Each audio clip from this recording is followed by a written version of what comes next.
ایک حدیث انس بن مالک بخاری میں، ایک کافر کو قیامت کے دن لایا جائے گا، اللہ اسے پوچھے گا کہ پوری زمین سونا بھر کر کے تیرے پاس ہو، آج بچنے کے لیے فدیے میں دے سکتا ہے؟ پوری زمین سونے سے بھری ہوئی ہے، کہا دے دوں گا۔ اللہ فرمائے گا کہ اس سے آسان چیز کا تجھ سے مطالبہ کیا گیا تھا کہ ایمان لے آ میرے اوپر، توحید اختیار کر لے، بچ جائے گا۔ اس کا مطلب یہ ہوا کہ آپ کو جو توحید کی دولت ملی ہے وہ اتنی بڑی دولت ہے کہ دنیا کو اگر سونے سے بھر دیا جائے تب بھی توحید کے برابر نہیں ہو سکتی۔ یہ توحید کی قدر و قیمت ہے۔ اللہ ہمیں نیک عمل اور اچھی سمجھ کی توفیق عطا فرمائے۔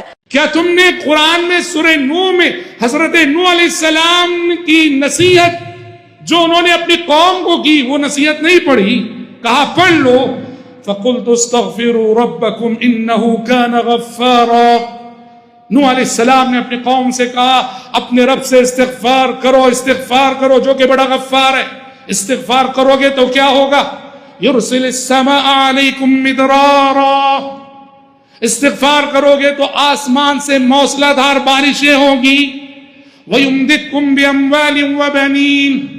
اور استغفار کرو گے تو اللہ تمہیں اولاد سے نوازے گا، لڑکوں سے نوازے گا، مال سے نوازے گا۔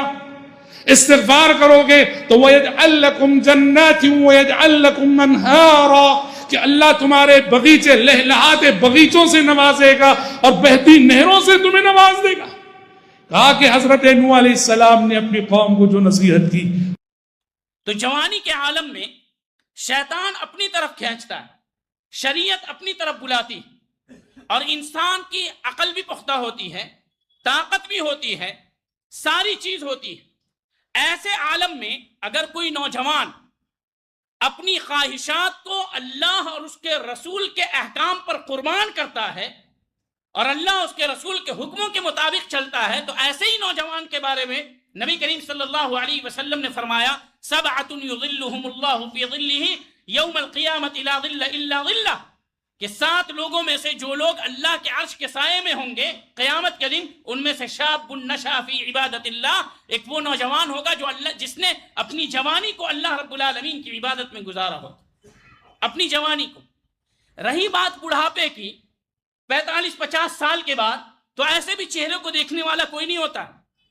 آپ اس وقت داڑھی رکھ لیں تو جو جوان اپنے چہرے پہ داڑھی رکھے گا وہ، اور جو آپ بڑھاپے میں جا کر کے رکھیں گے، دونوں کے شہوت کو کنٹرول کرنے کی جو قوت ہوگی دونوں میں بڑا اختلاف ہوگا اور بڑی ہی دوری ہوگی کہ ایک نوجوان اپنی شہوت پہ بہت کم کنٹرول کر پاتا ہے، اس کے باوجود وہ نبی صلی اللہ علیہ وسلم کی محبت میں اور اطاعت میں اپنے چہرے پر داڑھی رکھتا ہے کہ نبی صلی اللہ علیہ وسلم کا جیسا چہرہ تھا ہم بھی ویسا چہرہ بنانا چاہتے ہیں۔ اور ایک آدمی زندگی بھر کرتا رہتا ہے، بعد میں جا کر کے 50-55 سال کی عمر ہوتی ہے، اب شیو نہیں کیا جا سکتا ہے یا اس پر مشین ہی نہیں چل سکتی ہے، چلو مجبوری میں رکھ لیا۔ اہل حدیث تقلید کے قائل نہیں ہیں۔ کیوں؟ نبی کی اطاعت سے جماعت بنتی ہے، نبی کی اطاعت سے امت بنتی ہے، اور تقلید کرنے سے فرقہ بنتا ہے۔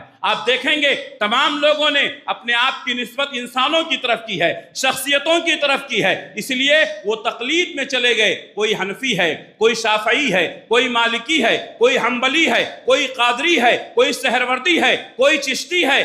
لوگ مختلف ناموں کی طرف نسبت کر کے اپنے آپ کو فرقوں میں اور تقلید میں چلے گئے۔ اہل حدیث کی نسبت اللہ اور اس کے رسول کی طرف ہے۔ اہل حدیث قرآن اور حدیث کو ماننے والے، قرآن پر عمل کرنے والے، حدیث پر عمل کرنے والے۔ یہاں میں